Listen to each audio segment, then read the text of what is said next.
Difference between to and for from espressoenglish.net. Don't say, I'm studying every day for improve my English. The correct sentence is, I'm studying every day to improve my English.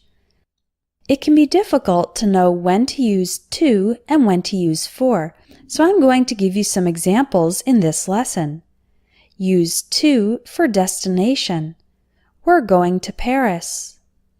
Use to when talking about what time it is, particularly when you're talking about minutes before an hour.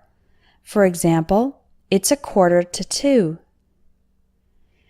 Use to when talking about distance. It's about 10 miles from my house to the university. Use to when comparing, specifically when using the word prefer. You can say, I prefer sleeping to working. Use to when giving something to someone. For example, I gave the book to my sister. Use to when talking about a motive or reason with a verb. For example, I came here to see you.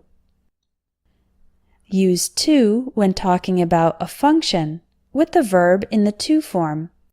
For example, a ladle is a big spoon used to serve soup. Use for in these cases.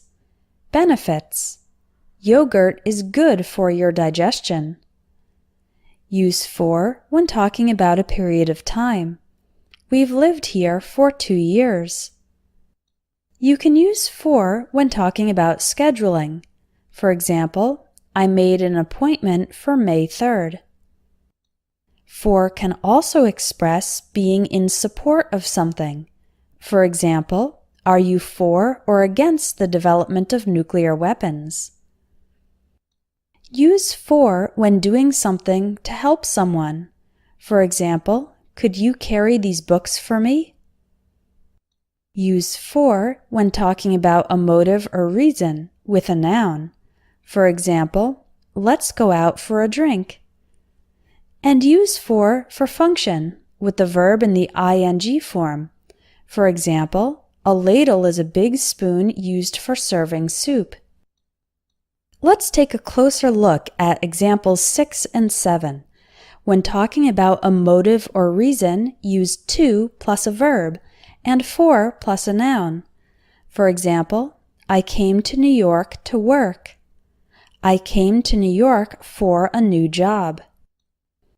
When talking about function, we can use to or for, but to is followed by the base form, and for is followed by the ing form of the verb. This machine is used to make copies. This machine is used for making copies. I hope now you have a better idea of when to use to and when to use for. If you want to continue learning, check out my Advanced English Grammar course, which will help you take your English from good to great. Click on the link in the video or in the description for more information and registration.